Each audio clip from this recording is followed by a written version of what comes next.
They buried this knowledge in plain sight. A piece of cloth, water, that's it. No machines, no electricity, no advanced tools. And yet, this simple combination can cool your body faster than most modern solutions. So why does almost no one use it anymore?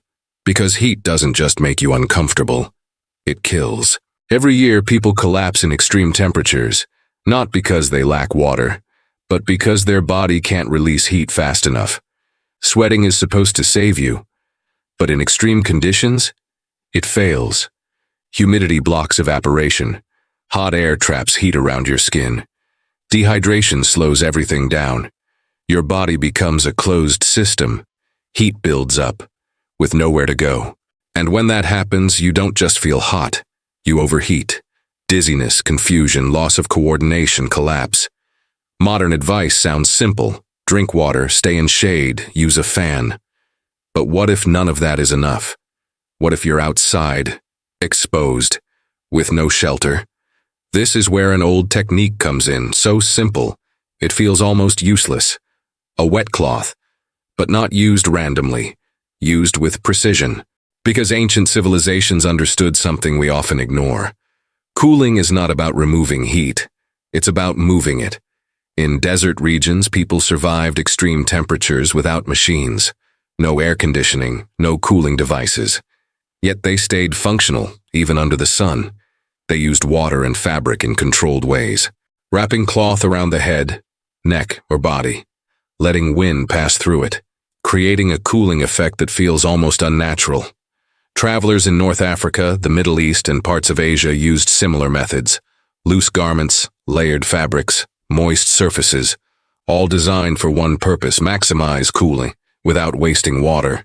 Even ancient soldiers used variations of this trick. Damp cloth under armor, cooling wraps during long marches. Because once your body overheats, performance drops instantly. But here's the strange part. This method didn't disappear because it stopped working. It disappeared because we stopped understanding it. Because without knowing the science, it looks too simple to matter. Just a wet cloth. Nothing special. But in reality, it is using one of the most powerful cooling processes on Earth. And once you understand how it works, you realize something important. Your body already has a cooling system. This trick just makes it stronger. Your body cools itself through one primary mechanism: evaporation.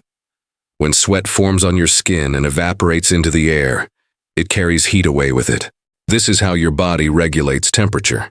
But here's the problem. Evaporation only works under the right conditions. If the air is already humid, sweat cannot evaporate efficiently. If there's no airflow, heat stays trapped near your skin. If you're dehydrated, your body slows sweat production. So even though the system exists, it fails when you need it most. This is where the wet cloth changes everything. Because it enhances evaporation, artificially. Instead of relying only on sweat, you add external moisture. A damp cloth placed on the skin creates a larger cooling surface. More water, more evaporation, more heat loss. But the real power comes from airflow. When air moves across the wet surface, evaporation accelerates. And with it, cooling increases dramatically. Even a light breeze can make a huge difference. This is why ancient clothing was loose and breathable. Air needed to move freely while trapping moisture on the surface. Now imagine placing a wet cloth on high blood flow areas: neck, wrists, head. These are thermal control points. Cooling them affects the entire body. Because blood carries temperature. Cool the blood, and you cool the system. This is not just theory, it is basic thermodynamics. Heat energy transfers from your body into the water. As the water evaporates, that heat leaves with it, and the cycle continues, as long as moisture and airflow exist. In real survival conditions, this can prevent overheating, reduce fatigue, maintain clarity, extend endurance. But there is a right way to use it. A soaked cloth dripping with water is inefficient. It wastes water and slows evaporation. What you need is dampness, not saturation. The cloth should feel cool, not heavy. placed strategically, not randomly, re-wet only when necessary, and always combined with airflow if possible. Even waving the cloth slightly increases effectiveness. Shade also plays a role, because direct sunlight adds heat faster than you can remove it. So combining shade, airflow, and moisture creates a powerful cooling system. Now here's the question. If this method is so effective, why isn't it widely used? Why is it rarely taught in modern survival content? Part of the reason is perception. It doesn't look advanced. No gear, no technology, just water and cloth. And in a world focused on innovation, simple solutions get ignored. But there's something deeper.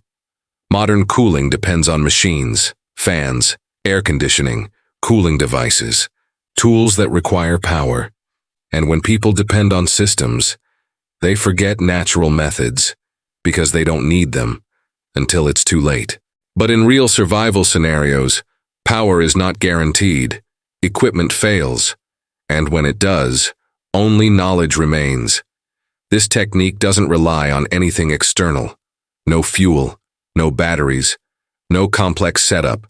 Just understanding. Understanding how heat moves, how water behaves, and how your body responds to both. Because survival is not about having more tools. It's about using what you already have more effectively.